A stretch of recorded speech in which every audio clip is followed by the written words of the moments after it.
Welcome, Pewter Report readers, viewers, and listeners to a brand new edition of the Pewter Report podcast brought to you by Briar Greaves. Protecting your assets starts with a company you can count on. So whether it's auto, homeowners, flood, boaters, or business insurance, Briar Greaves Insurance are the best people in the business to talk to. So visit briargreavesinsurance.com for more information or give them a call at 813-876-4166. That's 813-876-4166. We have a Tuesday edition of the show coming up for you, and a very exciting one as we are predicting the first-round picks for every team in the NFC South. That, of course, is where the Buccaneers play. Of course, we'll talk about the Bucs, too, and who they might go with in the first round. But where these other teams are based, it could impact what happens to Tampa Bay a little bit later on.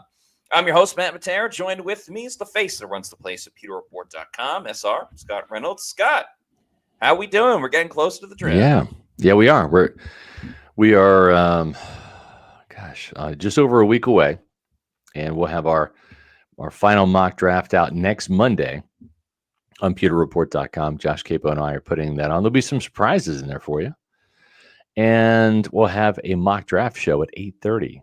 Next Monday night. It'll be our final one of the off season, where we're breaking down the mock draft, getting your questions answered and hearing your comments about that. So please make sure you join us for that.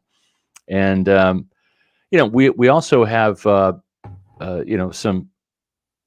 Buccaneer conversation and news. We talked about Baker Mayfield yesterday and, how he is turning 30 years old. He's 30 now, and we did a Pewter Report roundtable on, which I thought was a pretty cool topic. Yeah, I agree. Great idea. Favorite Buccaneer moments in the 2 years Baker Mayfield is here. What's your Mayfield moments? So that's on PewterReport.com right now. You can check that out. So we're trying to mix in some draft talk for the people that are interested in draft, as well as some other team news. And we'll just do the promos real quick and get these going, just so you know what's on tap. We have tomorrow. We're talking about the Bucs' upcoming safety dance. That's Tyke Smith. We think he's moving to safety, unless the team drafts a safety early. Maybe Malachi Starks in the first round. He was the Bucs' first-round pick in our latest mock draft. But we'll talk about the safety position and the nickel cornerback position and what the team has done so far this offseason in addressing those positions. And then we'll see what happens in the draft. And then, of course, that aforementioned show we talked about, the final Bucs mock draft. That'll be our mock draft 5 show. That'll be next Monday at 8:30. We'll have a Thursday show. We're whipping up a topic for that, and we'll have that at 4 o'clock on Thursday as well. And we've got this thing called the Bucs live draft show that we do, the PR live draft show. That's April 24th through 26th, live from team headquarters. The Pewter reporters will be there. That will be streaming live, starting 1 hour before the draft each day. So the first night will be at 7 o'clock. The Friday night show will be at 6 o'clock, and then we'll be on Saturday at 11 a.m. That's on YouTube, our YouTube channel, Pewter Report TV, our Facebook and X channels at Pewter Report, as well as PewterReport.com. So lots of big stuff coming up. No free agents, or I should say official 30 visits that we know of today, but we did find out that the Buccaneers have been conversing with a kind of a high-profile running back. Yeah, they had a virtual meeting with Phil Maffa. He is the running back from Clemson. Pretty productive over his career. Was the leading rusher for Clemson last season. Really, the last 2 years was when he got his most playing time. 2 seasons ago, actually scored 13 rushing touchdowns. So that's a pretty high number in the game of college football. And then last season, he led Clemson in rushing yards with 1,115 on 216 attempts. And had, I believe, 8 touchdowns that year as well. So he's projected as a day 3 pick, probably right around that 6th round. So later on in the draft, he's a straight line runner. He's got a body fit for the NFL, and he's a very physical guy, but he's not the fastest player and didn't have too many receiving skills as well. So one of those guys, kind of like we talked about yesterday, where maybe the Bucs take a chance on him, a 7th round. Of course, they don't have a 6th round pick right now. Or if he slips through the cracks and ends up becoming an undrafted free agent, could end up in Tampa Bay, and that's why they're meeting with him now, because the Bucs do have the plan for Rachaad White going into the last year of his deal. They only have one running back on the practice squad, obviously Bucky and Sean Tucker as well in that running back room. But the Bucs don't have to address running back this year, but if they wanted to, they could go with a guy like Maffa. So technically not a top 30 visit, didn't come to Tampa Bay. But as we saw with COVID and everything in 2020, there are other ways to meet up with players. And the Bucs have certainly taken advantage of other ways of getting to know a player, and this virtual meeting was certainly one of them. Yeah, for sure. And it's it's been interesting because the Bucs have done a ton of Zoom meetings. We just don't know who they are because they typically don't leak that stuff out. The team doesn't, and a lot of players they might comment on their official 30 visits, but the Zoom calls happen so often that they're kind of underreported. But it is interest nonetheless. And you look at the frame of a guy like Phil Maffa, a bigger back, similar to DJ Williams, who's on the practice squad as a rookie out of Arizona. And that's really what Rachaad White is. And that's one thing that Tampa Bay likes, is having a bigger back in the room. And they've got kind of a fallback option right now in DJ Williams, and he's on the roster already. So if they look to get another back that has a bigger stature, that might be as a replacement to Rachaad White after this season. I think it's going to be hard to re-sign Rachaad White. I think he's going to want the opportunity to go somewhere and start and play more than splitting time with Bucky Irving here. But we'll see. It's a long ways away from now. A lot can happen. But one thing is for sure, this team does like big backs. If you look at Leonard Fournette, I mean, he was a guy that the team re-signed a couple of times, although be it to 1-year deals. But Phil Maffa is a good back. I remember watching him quite a bit at Clemson, and he's a situational guy, probably not a lead back in the NFL, but can get the short yardage and score some touchdowns for sure. He's down there by the goal line making an impact. Yeah, there's no doubt about it. He was third team All ACC as well. Needs to refine some more of his pass game skills and coverage. But we see that with a lot of running backs that come into the league. They got to learn how to pass block. And at times, the college game offensively is so different than, what goes on at the NFL level, that you're not exactly relearning the new position, but you're working on skills that maybe you didn't even do at all at the college level. So they can find a good straight line runner, maybe a short yardage guy. The Bucs did so much better this year with it. I think they'll continue to do it thanks to that offensive line and guys that can find the hole right away, like Bucky Irving. But it's never bad to keep a solid group of running backs. We've seen the Chiefs kind of do that, churn guys in and out, and have them compete for a spot and maybe a practice squad type of situation, and nothing wrong with that. And the Bucs just doing their due diligence, as they should. That's right. They'll do their due diligence too when it comes to Jalen Ramsey. We have a super chat here, so let's get right to that. Didn't have a super chat yesterday; we were shut out, so we're excited the fact that supply and demand. Super chatting is $2, so thank you very much. Yeah, thank you to Supply and Demand, who says, Pewter Report, do you think we can trade for Jalen Ramsey? Well, Scott, you had a Pewter Pulse about this earlier today. Without telling the whole video, feel free to diverse. To me, it's a situation where you look at his age, 31. You heard Chris Greer, the Dolphins general manager, talk about 2 first-round picks, and so he's dreaming. If Jalen Ramsey was 26 or 27, maybe. But the problem is he's guaranteed $24 million this year. Mm-hmm. He's overpaid. He's still a good cornerback. You can't sit there and necessarily look at the Pro Football Focus grades and say, well, he's a top 10 cornerback. Well, I can sit there and use those exact same metrics and say, well, according to PFF, Jamel Dean's the 16th best cornerback in the league, right? Right. So, I mean, that's how PFF has him. Jalen Ramsey at 10 and Jamel Dean at 16. So if you don't think that Jamel Dean is the 16th ranked cornerback, well, then you probably can't make the argument that Jalen Ramsey's the 10th best either. Listen, folks, teams don't get rid of really good players without reasons, right? And so he's 31. He's probably about $7 to $9 million overpriced. In other words, if you were to cut Jalen Ramsey right now, there's not going to be a lot of teams that have the cap room to even sign him. But let's go back in time and say, let's say that the Dolphins wanted to move on from him and just cut him at the start of free agency. His market value is probably around $15 million right now, maybe 17 if you have teams overpay, in that first salvo of free agency where everyone's throwing around the big bucks and, trying to outdo each other and grab the top prospects. He's still a good cornerback. He's better than any corner that the Bucs have right now. Let me state that. But for how long?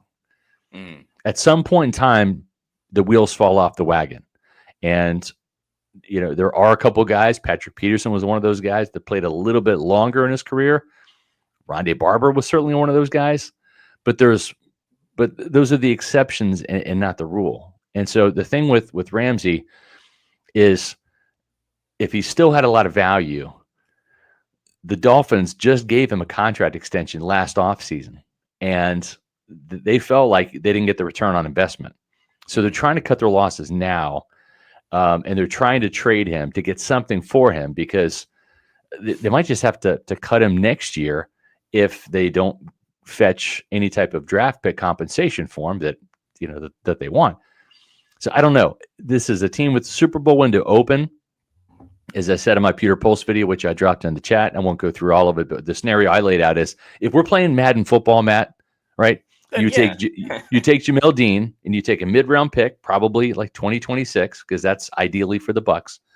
And then you propose that to the Madden computer and see if you can get Jalen Ramsey. If it says yes, then you do the deal, whatever. This isn't Madden. This is not a computer algorithm. This is human beings, human scouts, human general managers, human coaches watching the film and saying in Miami, this guy's not the money. He's not worth the money we paid him. And he's going to get worse, not better, because he'll be 32 the next year and 33 the year after that. So they kind of made a mistake, and they're trying to get out of it now. That's what it seems to me. And if that's the case, that's a little bit of a red flag. And I'm not saying that he couldn't help Tampa Bay, but go back to that Jason Pierre-Paul deal, right? That was the last big trade Jason made. Jason Light makes that trade when Jason Pierre-Paul was 29 years old. Well, that's kind of close to 31, but it's 2 years younger. And I say that because when JPP was 32, that's when the injuries caught up to him. That's when he had the shoulder injury. He was never the same during that 2021 season. And that was his last year in Tampa. And then after 1 year, Baltimore, he was done at age 33. So Jalen Ramsey's probably a lot closer to being done than people want to admit. And it would be a very short-term proposition for the Buccaneers. You go back and you look at Todd Bowles. He drafted Sean Murphy-Bunting and Jamel Dean, started them both during their rookie season. The next year, those two guys, along with Carlton Davis and somebody that he drafted in 2020 named Antoine Winfield Jr., who went wire to wire as a starter, as a rookie free safety, they won the Super Bowl together. The very young secondary. So Todd Bowles is not afraid to play young players, especially at the cornerback position. So I just think that this team is probably better off drafting a corner that'll be like 9 or 10 years younger than Jalen Ramsey. And you hope that it's a hit, because if it's a hit, then you have a much cheaper player than $24 million for a much longer time than the short window you have with Jalen Ramsey. And Jalen Ramsey is going to make 2 times as much as Jamel Dean will make this year. That's the type of money we're talking. And if you take on that trade, and because he's not going to want a pay raise, if you trade for him at $24 million, that's what he's going to expect to be making. He's not going to be happy if you say, okay, we traded for you, but we don't think you're worth that much money, so we need a pay cut. That's not going to happen. Not with Jalen Ramsey. And then you get into a situation where you had with Hassan Reddick last year with exactly. Jets, right? So you don't want that if you're Tampa Bay. The Bucs would be better off waiting and seeing if Jalen Ramsey ends up getting cut after the draft. Yeah. And then signing him as a free agent for a hell of a lot less. Because then you get to keep your draft picks. You only have 6 this year. And we've seen Jason Light and his team Find a 5th-round starting corner in Zion McCollum. Find a starting running back in the 4th round in Bucky Irving. Find a starting linebacker in the 5th round in Servasi Dennis. So these draft picks, they mean a lot to Tampa Bay. And then my last point on this is with the $24 million, if he were to stay on the roster at that salary, not just this year, but next year, this team's going to need some cap room. You got Cody Mao coming up. You're going to have Kalijah Cansey, in the future. Yaya Diaby. Those players are going to be next after Luke Gedeke and Zion McCollum and Cade Otton, right, come up for their contracts. So Tampa Bay is going to be outlaying a ton of money for their own players in the near future. And if you have a 31, 32, 33-year-old cornerback choking your salary cap with $24 million a year, it might mean you may not be able to re-sign all of your young talent. Then you're really mortgaging your future for the present. No, that's all very true. And you know what? I will give Jalen Ramsey some credit, because when I first saw the news, I was thinking, as it pertained to like the Bucs pursuing him, I was thinking, this guy like gets hurt a good amount. But that's actually not true. He did get hurt in 2023 and he missed 7 games, but played a full season in 2021, a full season in 2022, and a full season last year. And there's no arguing the production from taking the ball away. I mean, he's had at least 1 interception every year of his career, except for going back to 2019. And he's had at least 2 interceptions in every season. 24 picks in his career. Since 2020. So from a production standpoint, there's no arguing that is a huge upgrade. With all of that said, I would not touch this with a 10-foot pole because of the $24 million. I get it. He takes the ball away.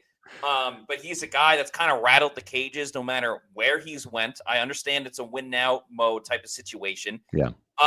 We understand the issues that Jamel Dean has brought with this team over the past couple of years, getting hurt in games and not taking the football away. But from a money standpoint, it just does not make sense at all, in my opinion. I have no interest in trading for Jalen Ramsey. But what you just said at the end right there, if there's a scenario and there's a world where Jalen Ramsey gets let go by the Dolphins, the Bucs can sign him for a way less expensive contract. Maybe there's a world where Jalen Ramsey and Jamel Dean are still on this team, and then that really puts the pressure on Jamel Dean. But it also would allow the Bucs to not necessarily have to draft a corner in the 1st, 2nd, or even 3rd round. They can wait till the 4th round and maybe Kobe Bryant slips there or another player. So they could still add depth while going all in at the same time, if we do believe the Super Bowl window is open, like we talked about yesterday. But he's a big personality. I mean, Jason Light trusts the locker room to deal with big personalities. We've had other big names come in, whether it's Ndamukong Suh, Leonard Fournette, Richard Sherman, and things like that. So I don't necessarily think it would be a detriment. Now, if he does get let go, Tampa Bay is very appealing. I mean, he played at Florida State. That's right. He just played in Miami. No state income tax, all of that stuff. I think the Bucs would be interested, but I just see no world in where they would trade for him. There's no reason to trade for him when you have Jamel Dean. And I'm not saying Jamel Dean is the same caliber of player, but for the price you're getting Jamel Dean at, and for a guy that's been on this team for quite a while and knows the defense, versus a player that has really wanted out everywhere that he's gone until he gets the big payday. I don't know. It would be very shocking, not surprising, shocking to me if the Bucs traded for Jalen Ramsey. But if he gets cut, I'm all for pursuing it. Yeah, I'm with you, Matt. Well said. Ty says Dean and a 4th for Ramsey. Here's the problem. Jamel Dean doesn't have any trade value. He just doesn't. Okay. He doesn't. The Buccaneers were fortunate, lucky that they got a 3rd round pick last year for Carlton Davis. They would have taken a 5th for Carlton. They were getting ready to cut him. They were this close away from cutting Carlton Davis, just making him a salary cap casualty just for the cap space. And because they needed to free up a starting spot because they wanted Zion McCollum to start, right? And so they were this close away just from cutting Carlton outright to get a phone call from the Lions. Hey, you still got Carlton Davis. We want to trade for him. Oh, really? Okay. Well, what are we talking here? Has a 3rd round sound? Yeah. Done. Done. Greenberg, fire up the fax machine. Get it over there. Send an email, smoke signal, carrier pigeon, whatever, the fastest way we can get this deal done. Carlton Davis was going to be cut last year. They did not have was a pipe dream that they got a draft pick for him, and all of a sudden it just materialized. Trust me, they've done their due diligence trying to get a similar type of deal or any deal for Jamel Dean. He's not worth it in the eyes of NFL general managers because he's not reliable, right? The last 2 playoff losses, he's not been on the field in the second halves of those games. Go back to the Detroit game. He was injured. He had the back injury, and Zion McCollum got picked on, right? Amon-Ra St. Brown scored a touchdown in the second half, and the Lions pulled away. Same thing happened against the Commanders. He's out in the first half with the knee injury. He's riding the bike, right? And we're watching Josh Hayes give up a touchdown on 4th and 2 to Terry McLaurin. Watching Josh Hayes give up a 21-yard catch and run to De'Ami Brown on 3rd and 6 on that final drive. So, no thanks. I mean, teams want players that they can rely on, and that's just not been Jamel Dean. And that's why you're going to see a cornerback drafted early this year because the team might want Jamel as that cornerback coming off the bench to help out because he does know the system, but they can't count on him for 17 games. No, they can't, but it's an easier pill to swallow with the money that they're paying Jamel Dean versus like a 4th-round pick is more valuable to Jason Light at this moment than a $24 million Jalen Ramsey. It just is. Yes. It just is. And yes, Jamel Dean is the reason why we're even entertaining this idea and this thought and this question. And it's certainly a really important year for him specifically. But there's a lot of, what you're going to get with Jamel Dean. You know how to navigate around it. Yeah. Tampa Bay knows how to adjust with it.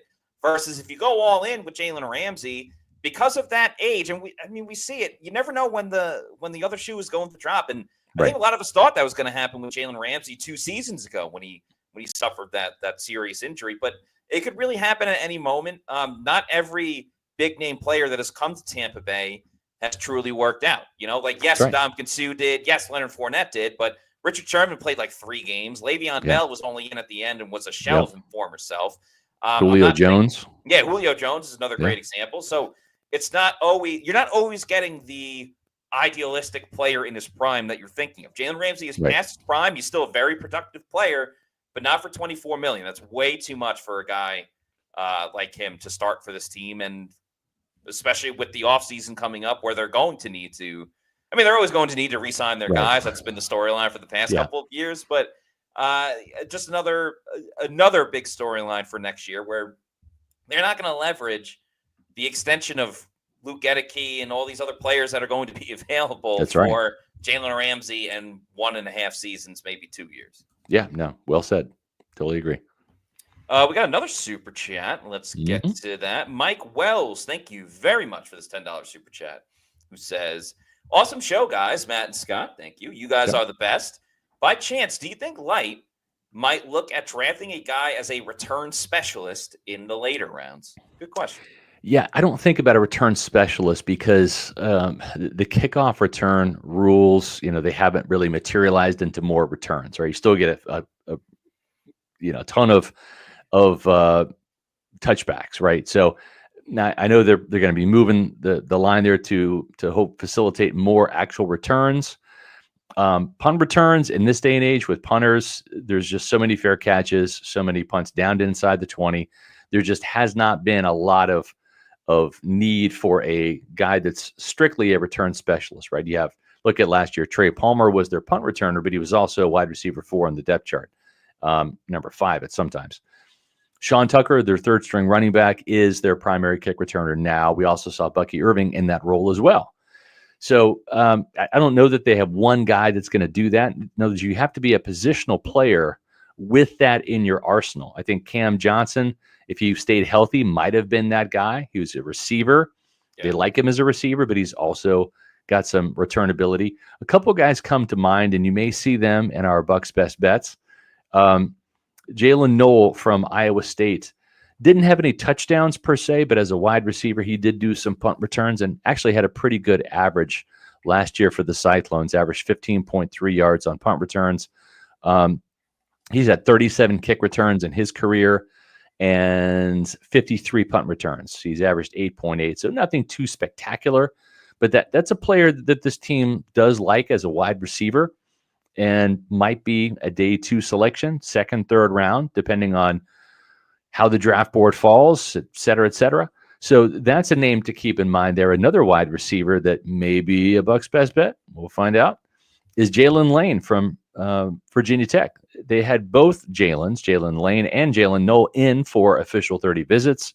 They had an informal interview with Jalen Noel from Iowa State at the Combine, but they did have a formal interview with Jalen Lane at the Combine. So both of these guys are speedsters. Jalen Noel, the Iowa State kid, 4.39 speed, and Jalen Lane, a tick faster at 4.34. So the Bucs do want to add some speed to the return game.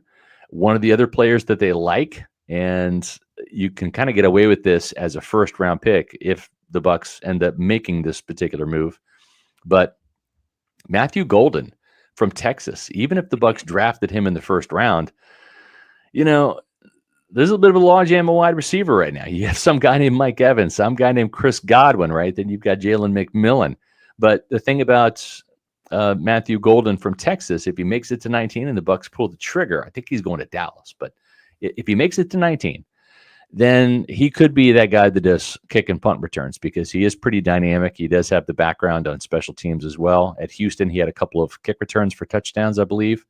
Bashal Tutin from Virginia Tech, the running back, also is another return specialist. They've had some discussions with him prior to the draft. So those are some names to keep in mind. But I think the days of like the Devin Hesters and even in Tampa Bay, the Clifton Smiths, the Michael Spurlocks, guys that have scored touchdowns before in red and pewter, I think they're gone. I think with Todd Bowles and Jason Light, they're looking for players that are cornerbacks or running backs or wide receivers. One name I forgot to mention that is also in the mix, he was in for a top 30 visit as well, is Nico Reed, the cornerback, the nickel from Oregon. He's a player that has some return experience as well. Had a special teams touchdown or two in his career. So they've interviewed some players that hopefully can help out on special teams, but they're not just return specialists. They also have some positional value as well. Yeah, you'd want a player that can do both. I do like the idea of a cornerback returning kicks. You just don't see it as much anymore, so it's just kind of a fun thing to see. But the new NFL rule with the kickoff, I think, will be very enticing, because they're going to require more kick returns unless you want the other team starting at the 35, I believe. So I think that will be very interesting. And I'd like to see Cameron Johnson get another shot. The I would too. Really slowed him down. I think he deserves an opportunity. He shouldn't be kick returner and punt returner one. Right. But I'd like to see him get in the mix. And funny enough, I believe the Bucs team website, they dropped their latest mock draft not too long ago, Brianna Dixon. And I think they had Matthew Golden as the Bucs first round pick. So I'd be excited to see that too. I would too. Yeah, that'd be very fun for sure. Retro Vega Gaming says, love Mel Kiper mocking us, Nick Amonwari, the safety from South Carolina, when he doesn't meet any of the qualifications that Jason has ever used for his safeties. Now, that's true. The Bucs have really only had one big safety under Todd Bowles. That was Keanu Neal. Didn't really work out too well. Most of the other safeties, you think Jordan Whitehead, you think Antoine Winfield Jr., Mike Edwards, they're all like 5'9", 5'10". Christian Izzian, right, 5'9". They prefer the shorter, more agile, quick hip, quick twitch type of guys that can really work in the slot. And those long-legged safeties like the 6'4" Amonwari, it's just not a good scheme fit. And as Henry Gigante, one of our Pewter Report TV channel members, says, it's amazing that someone who is wrong 90% of the time still has a job. Yeah, I mean, listen, I love Mel Kiper. He was a trailblazer in this industry as a draft analyst, but I can't really remember him getting any or maybe many Bucs picks right. So I know it's hard. I'll sit there and I'll do a mock draft for all 32 teams, and I might know better who the NFC South teams want. But if it's the AFC North that I'm trying to project, I mean, I'm just guessing because I don't have any read on those teams. So it's tough to forecast who's going to go where for the entire league. Yeah, especially like after the first 5 picks, when it's like, okay, these are the most talented players in the entire draft. And this team needs a quarterback, this team needs that, or whatever. So, yeah, I mean, it's never easy. Mel Kiper has been doing it for a long time. And so he has the respect in that sense. But No yeah, doubt. just not getting a lot of picks right. But Yep. it is what it Well, is. I do know where my pick is when I want some great food and I want to go watch sports on TV. Ashley and I were watching the Masters this past weekend over at Walk-Ons. I get the best happy hour, folks. It's Tuesday. That means all day happy hour plus $5 Tito's. So if you're looking for a place to go grab some dinner tonight or a drink after dinner, then make it Walk-Ons because you have that whole happy hour menu all the way to close tonight. $3.99 domestic pints, $5 premium house pours or happy hour wines, 22-ounce domestic drafts for $5.49, $4 hush puppies or onion rings, $7 boom boom shrimp. The cheese fries, the waffle cheese fries are great, or the spinach and artichoke dip, which is our favorite. And then $8 will get you the boneless wings or cheeseburger sliders. And our friends over there at Walk-Ons want us to let you know that they've got a new transfusion cocktail. That's right. It's available now through the Zurich Classic.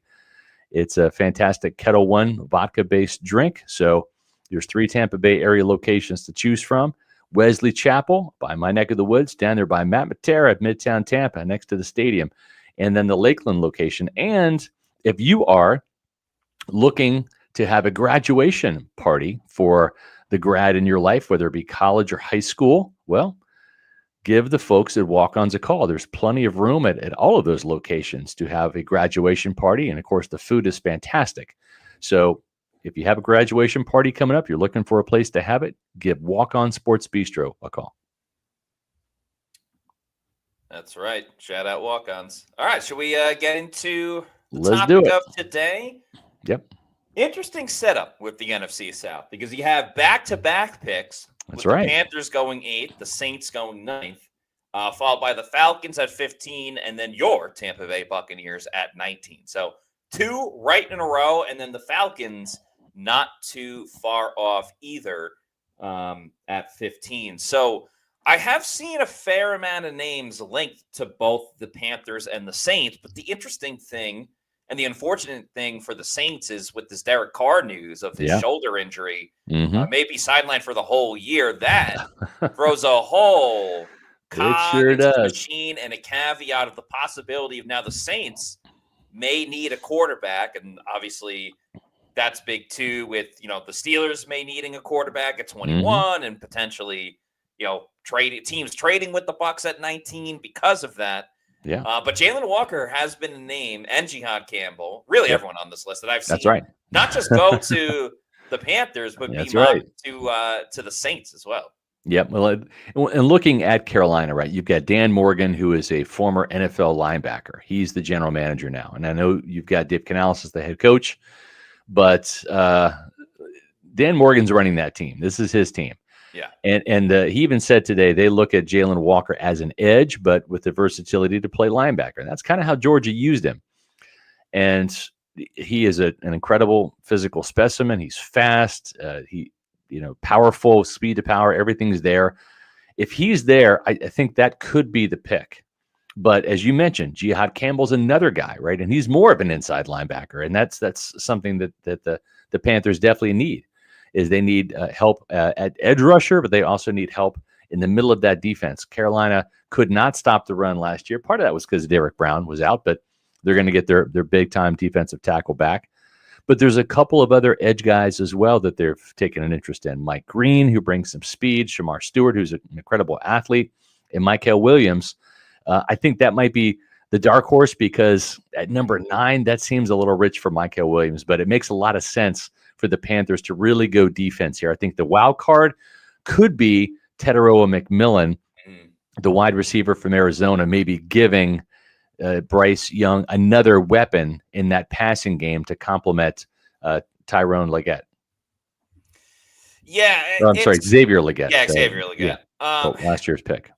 It's interesting, too. It's not even who Carolina's going to pick. It's who goes before Carolina, like what does Cleveland do with 2? Do they go with Abdul Carter or do they just go with a best player available? Do the Jaguars try to draft another wide receiver to pair with Brian Thomas Jr. and have a real threat there? The Jets are probably just going to go best player available or maybe defensive line or something of that nature. Vegas as well. What if Vegas goes for Ashton Genty Yeah. and, says, screw the Cowboys? Then all of a Yep. sudden, that leaves all of these wide receivers available and a lot of defensive players available too. So who do you view as the top edge rusher and the other top wide receiver? Jalen Walker, we talked about him a lot on the show. I never felt that he was going to be in play for the Bucs at 19. Agreed. I'd be fine with Jalen Walker going to the Panthers or the Me Saints. too. I mean, I've kind of been on the record. I think he's I think he's a good prospect, but I think he's not great. I think a lot more people are just kind of banking on Georgia players blossoming in the NFL than necessarily what's been seen on tape. I don't worry about Tristan Wirfs against Jalen Walker. I don't worry about Luke Gedeke against Jalen Walker. Yep. I didn't love him to the Bucs. I'm certainly more than fine with him going to the Panthers or the Saints. Jihad Campbell would be very interesting. It wouldn't hurt the Bucs this year, but it would also certainly change their plans at 19 because we talked about Jihad Campbell going to the Bucs at 19. That the medicals are the biggest caveat in all of this. So those top two, go for Jalen Walker. Go for it. No problem here. Go for it. But Jihad Campbell, I don't know. It certainly makes things a little bit easier for the Bucs, I think, in terms of all right, well, we'll take inside linebacker off the board for the first round. Yeah, it does. Because the teams in the NFC South, as you mentioned, there's certainly the Panthers and the Falcons. You would expect a more defensive-minded draft. The Saints should do that, but we'll get to the Saints in a second here. But I think that Shamar Stewart, if they went that route, that would be really, really high for a guy that has 4.5 career sacks. I mean, to me, that sounds like a Saints stupid pick rather than a Panthers stupid pick. I don't know that the Panthers are that dumb when it comes to drafting. We'll find out in Dan Morgan's first draft, second with Dave Canales, but we'll see. But it looks like defensive player, edge rusher, or Jihad Campbell here, right? You mentioned the Saints, and so here's some names to consider here, right? Shedeur Sanders. What if the Giants pick him 3rd overall? What if he's not there? Do the Saints scramble and reach like they typically do and get Jackson Dart? He's not worth the 9th overall pick, right? But if you're desperate for a quarterback, if you don't want Spencer Rattler to be your starter for another year, if Dave Carr is going to be sidelined or Derek Carr is going to be sidelined, boy, I mean, it really puts the Saints in a bind. They have to almost hope that Shedeur Sanders is there. And then what you're doing is you're giving up on your $37 million quarterback in Derek Carr, which is fine because he's good from a fantasy perspective, awful when it comes to actual wins in playoff appearances, right? But you're not helping build a better team that way. This is a team that is very old and does not have a cornerback really outside of Avante Taylor. And is he more of an outside corner or is he a nickel? They traded away Marshawn Lattimore. They let Paulson Adebo go in free agency. So Will Johnson makes a lot of sense here in normal situations with the healthy Derek Carr. It's probably Will Johnson.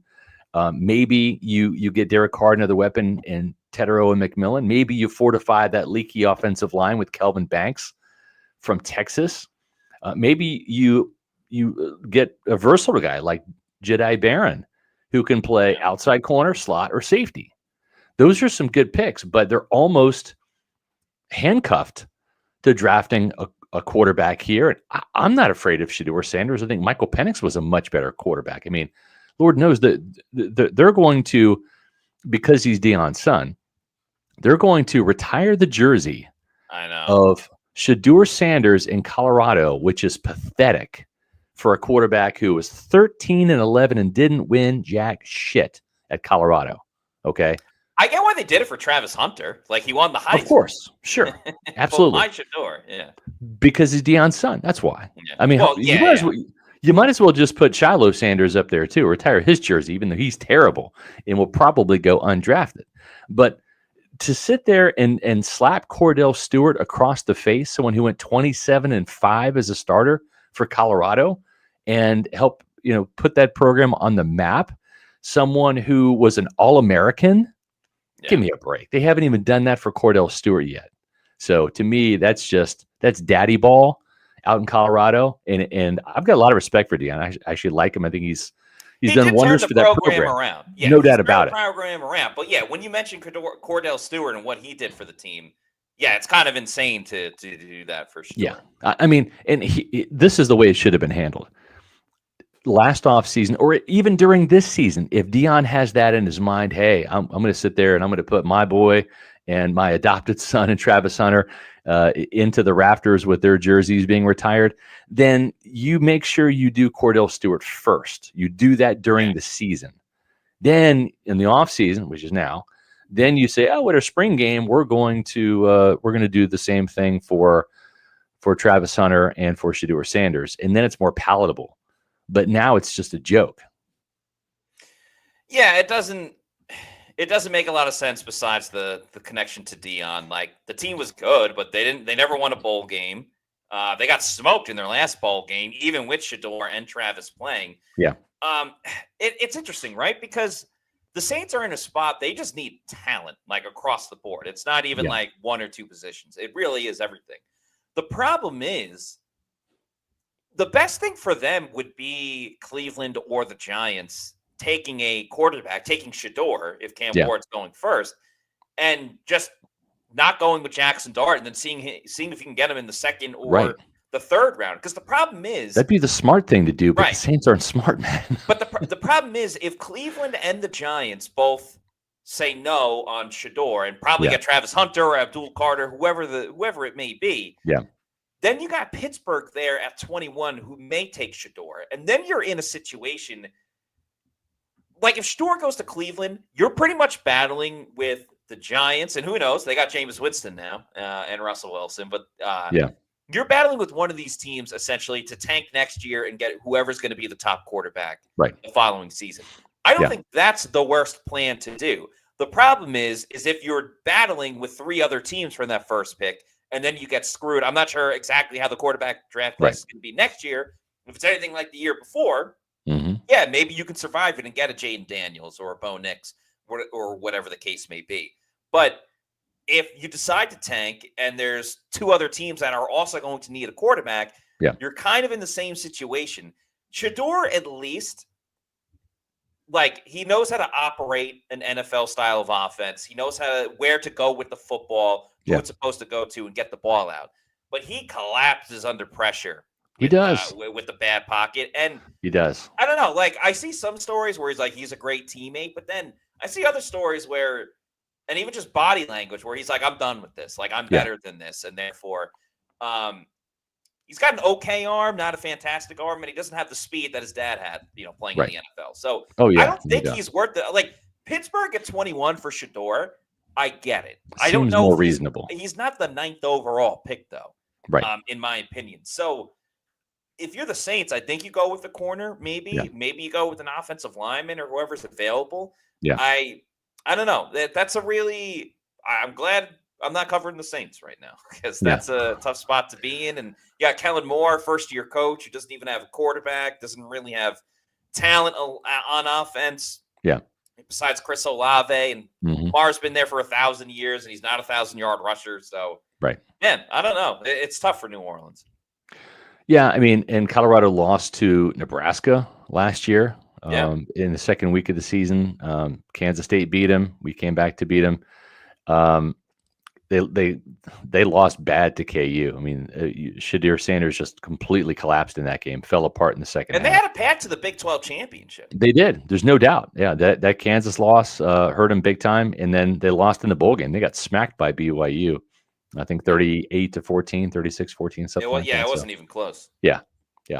So, I mean, if the Saints want Shedeur Sanders, if they can get him, great. If not, who knows what they're gonna do? Because it's they're a team that has gotten in so many problems, their salary cap, because they have drafted poorly. And, when you don't draft well, then you have to spend in free agency to make up for your mistakes, and you overpay. And that's kind of been par for the course for them. So speaking of par for the course, if you are looking for a fantastic place to go play some golf on the heels of the Masters, well, I got a place for you. It's called Heritage Isles Golf and Country Club up in New Tampa. ranked in the top 3 best value courses in the Tampa Bay area by Golf Advisor. Fantastic golf course, great value. Even though it's a country club, it's open to the public as well. Make sure you give them a call for tee times, 813-907-7447, or check out Heritage Isles Golf and Country Club on the web and book your tee time today. Fantastic course, great people over there, and a tremendous value as well. So make sure you're hitting the links at Heritage Isles. If you haven't tried it yet, it's a great course, so make sure you check it out. Let's move along to the Atlanta Falcons at 15. Again, Jalen Walker and Jihad Campbell also listed. The big one for me, though, is Mike Green. And we talked about Donovan Ezaraku a lot. I hope Mike Green continues to get pushed further down and down, because I'm hoping Green is the first one off the board, but some teams will be swayed away from the fact that he's got some issues off the field and things that have been dealt with, where Donovan Ezaraku could be there at 19. So he's a good player. I wouldn't be like, hell yeah, that's going to be very difficult for the Bucs if they got to deal with Mike Green.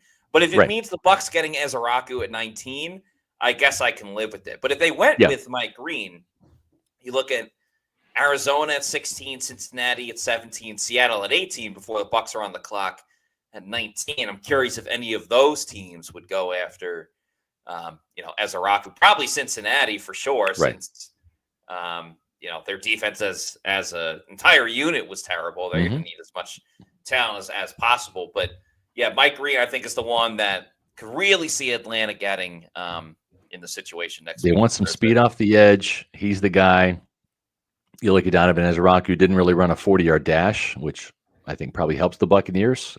Probably not a 4.5 guy, probably a 4.6, maybe a 4.7 guy, but you're not running 40 yards towards the quarterback. You're running an arc that's less than 10 yards, really. So it's about lateral movement, agility, and those are the boxes that Ezaraku checked at the combine. He was the best and fastest defensive lineman at the combine in short shuttle and also in the 3-cone drill. And that's really what matters. But Mike Green had a hell of a performance in his 2 practices at the Senior Bowl. We saw Raheem Morris at the Marshall Pro Day. That's a little bit of a tip that the Falcons head coach is interested. They're desperate for a pass rusher. They signed old man Leonard Floyd, but that trade for Matthew Judon didn't work out last year. And they have Arnold Ebiketie, who's kind of a rotational guy. They need a legit guy that can pressure the quarterback and get the sacks. And nobody did it better than Mike Green last year, 17 sacks at Marshall. I think a fallback option might be Mykel Williams, the local Georgia guy, a bigger guy, 6'5", 265, kind of like Yaya Diaby in terms of size. He's bigger than Mike Green. Shamar Stewart, just because of that athlete profile. Raheem Morris, if you remember, he drafted Adrian Claiborne here in Tampa. That was not exactly the smartest pick. So maybe the Falcons brass is kind of prone to making some of those bad picks. I'd love to see them draft Shamar Stewart because I'm not afraid of him at all if I'm the Tampa Bay Buccaneers. But again, very similar, as you said, to what the Panthers are looking for. Defensive-minded draft pick. You go back to that Week 18 loss at home against the Carolina Panthers, against Dave Canales. It cost Jimmy Lake, the defensive coordinator, his job. They couldn't stop anybody. Nope. And so they've got to really get that defense fired up, and they need a pass rush. And so maybe Jihad Campbell is that guy because he can blitz, and they can also improve their linebacking core, or getting an edge rusher just makes an awful lot of sense. And you hope it's not Donovan Ezaraku if you're Tampa Bay, because I think you prefer him over most of those guys on the list right there. Yeah, that certainly is the case, and I think what a lot of us would want. We have a $20 super chat from Mike Wells this time around. Thank you very, very much. As Mike says, really curious to hear from you guys on your overall feeling going into the draft. It seems like rounds 2 through 4 are really strong this year. Do you think Light might pull a curveball in round 1, like when we drafted Kalijah Kancey? Yeah, maybe. I wouldn't rule it out, but I think Tampa Bay is going to stick and pick at 19, unless there's just a ton of players on the board that they still like, or none of the players on the board that they like, and they find a trading partner. But from what we've said, and even Jason Light said, I don't know there's going to be a ton of movement in the first round because teams that want to trade down can't find enough teams that want to trade up. Maybe that changes a little bit on draft day itself. When you see a player starting to fall, you might have a team go up and get that player. But I think the trade might happen in the second round, Matt. I think if Jason Light's going to make a move, it's going to be trading down in the second round and then acquiring maybe another third round pick or fourth round pick, because that's really where the meat of this draft is. And we've seen Light and the Buccaneers really knock it out of the park in those middle rounds before. Luke Geddeke's a second round pick. Antoine Winfield Jr. is a second round pick, right? You've got Tyke Smith and Jalen McMillan in the third round last year. Rashad White was a third round pick. Fourth round, Cade Otton's a starting tight end. Bucky Irving is a starting running back. So he's had a lot of success in those middle rounds, even going back to Jamel Dean in the third round, Jordan Whitehead in the fourth, Mike Edwards in the third, Sean Murphy Bunting in the second. So, that day two, early day three picks, they've been sweet spots for the Buccaneers. They absolutely have. I only see the Bucs trading at 19 if another team, or maybe even the Steelers. I don't think they have a ton of picks because of the DK trade. But if the Steelers are like, we need to get Shador and we're worried about a team trading up, maybe the Steelers, or another team that really wants a quarterback. If Shador doesn't go to the Saints at 9, I could see the Bucs trading back in that situation for the same exact reason of either there's 5 guys that they like or there's nobody that they like. Yeah. I think overall, it's just not as talented of a draft as it is in the past couple of years. Yeah. And therefore, teams are really going to have to, I don't want to say find a diamond in the rough, but really have to make their best picks in rounds 2 and 3 and 4. They got to make those picks count. As you said. And the Bucs have shown that they can do it. Other teams can't. So I think this is actually a really advantageous draft for the Bucs. Yeah. And what they do best is they just let the board fall to them. They don't say, we need a corner, we're going to go corner. Yep. We need an edge, we're going to go edge. Yep. If edges are there at 19, they're going to go pick an edge. If they don't even like the corners in the second round, they'll say, all right, we'll go linebacker and then go get a corner in the third round. So it's tough to say, hey, they're going to go edge, linebacker, corner, because you got to see how everything else plays out. Yeah. But they're not going to freak out. They're not going to make a desperation trade. They let the other teams make the desperation trade or even trade for that desperately and recoup it. So I think the Bucs are going to make a trade too.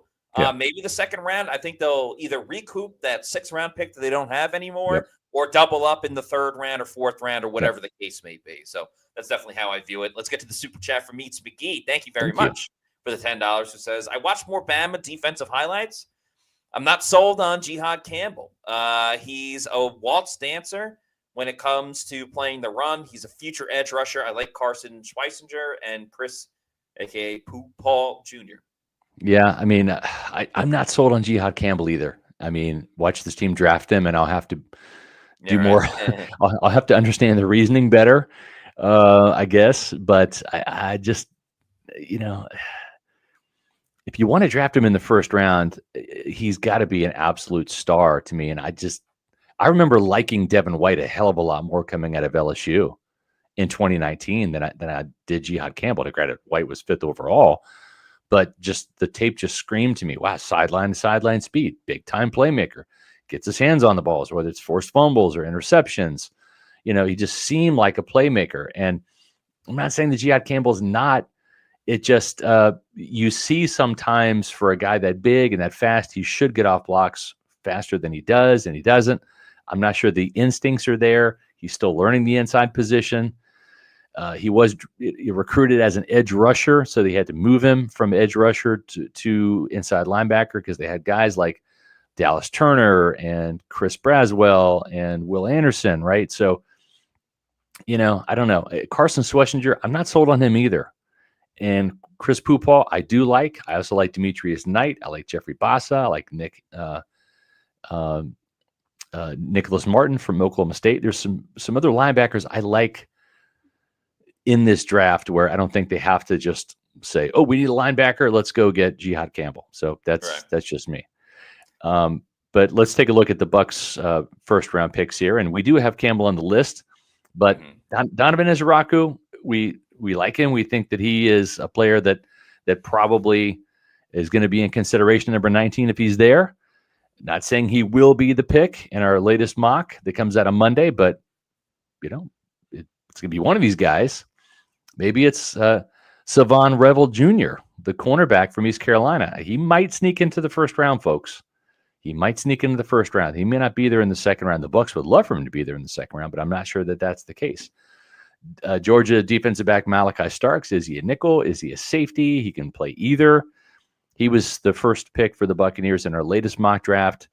They brought in Mykel Williams, the Georgia edge rusher, for an official 30 visit. And then, of course, Jihad Campbell. Not sure if he's visited the Buccaneers, but he did get a formal interview with the Bucs at the Combine, coming off that rotator. I don't know if it's a rotator cuff. I think it's a torn labrum shoulder injury as well. That's going to sideline him at least through OTAs, maybe training camp, maybe the preseason. We'll see how fast he recovers. But as of right now, those are probably the 5 guys that we feel like the Bucs are in the mix. We've done a show on this before, so these names shouldn't be a surprise. I would say the wild card X factor would be Matthew Golden. Yep.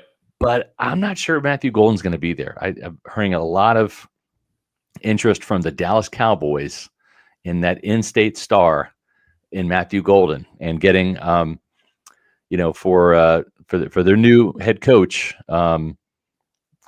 Schottenheimer to get another offense weapon for Dak Prescott to try to make Dak somebody he's not. But CeeDee Lamb needs some help, and Matthew Golden is a fast receiver that is a damn good one. Both you and I like him, Matt. That we do. And I mean, he's considered, some have him as the second best receiver, some have him as the third. And typically, a lot of receivers go early in the draft just based on the position and the importance of the position. I'd be fine with Ezeraku, Revel, or Malachi Starks as the Bucs pick. I think those I'd be happy with. The other 2, not in love with, but at the end of the day, still trust Jason Light. But that makes Thursday all that more exciting, especially when more names come off the board. You can say, all right, well, speaking of these names, Scott Federico, Raythel Gordon, Noah Parr, Scotty J, Dave Anderson, Hezo 813, Ash Fishpool, Joel Elrican, Sam, John Dale Morris, Zach Brannigan, RP89, Eric McMillan, Connor For Real, Zach Jarvis, Kevin Thomas, and Mario Thomas. There are Pewter Platinum people. And so we want to thank you very much for being Pewter Platinum members here at Pewter Report TV. And thanks to Meets McGee for this next $5 super chat. Thanks to all of our platinum members as well. Meets McGee says, Campbell, a waltz dancer, meaning when a lineman gets their hands on him, there's no fight. Remind me of Devin White. Yeah, I kind of see that a little bit for a guy, and that's why I said for a guy that big and that fast to not be able to shed blocks faster, I think you and I are seeing it the same way. It doesn't mean that he can't be a good player. But what it can mean is just he needs more time at the inside linebacker position. He's only been a 2-year starter there. He came to Alabama as an edge rusher. So we shall see. We have another super chat here. We do. Thanks to JW for the $5 super chat. Says, is it a concern that Golden's closest comps on mock draftable are Rakim Jarrett and Trey Palmer? Different players for sure. Yeah, and neither of them were first-round talents. Exactly. Yeah. And that's the thing. I mean, you can look at the size, because that's all mock draftable is just taking the metrics, the height, the weight, the arm length, the hand size, what they did in their athletic testing, and put them into a computer program, and it spits out comparable players. But the game film is much different from Matthew Golden to Rakim Jarrett or to Trey Palmer for sure.